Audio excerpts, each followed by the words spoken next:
Super Bowl Sunday in 2012 started out like any other for Glenn Kingsbury. He was actually planning a party that evening. A hard week of work running his business. He spent the morning with his young children, but it all changed drastically when they returned home to Mullica Township, New Jersey, and opened their door.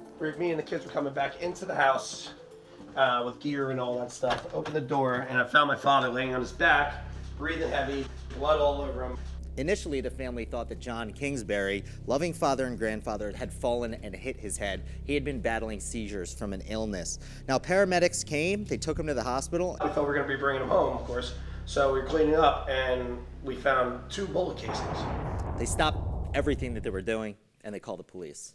Now, Atlantic City Prosecutor's Office had a person of interest, but it took months for them to get there. They told me about a month after they were starting to look at a former business partner and a friend of mine, Mike Castro.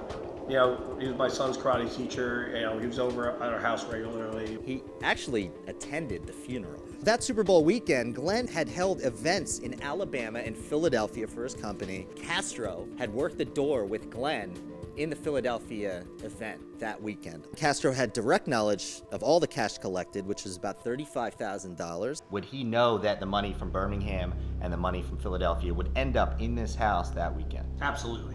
Now, strange texts were exchanged on Sunday morning between Castro and Glenn's business manager, Karen, who was in possession and control of the money. We were supposed to have a Super Bowl party that night, so he had asked a couple times, if I was going to be out running errands or if, he could bring something to the party, that kind of thing. And this is all in the Major Crimes Squad report from beginning to end. It's unbelievable. The trouble is, Castro had moved to South Florida right after this murder had occurred. 3 months after my father's passing, the prosecution kind of disappeared. After about a year on the anniversary, they wouldn't even give me the respect to call me back. Now, it took 14 long months and a private investigator hired by the Kingsbury family for Florida authorities to finally make the arrest of Castro in South Florida and extradite him to New Jersey. Now, Castro sat in jail for 16 months, but his defense team actually got this indictment thrown out completely because the defense called the case weak and entirely circumstantial. They let him go.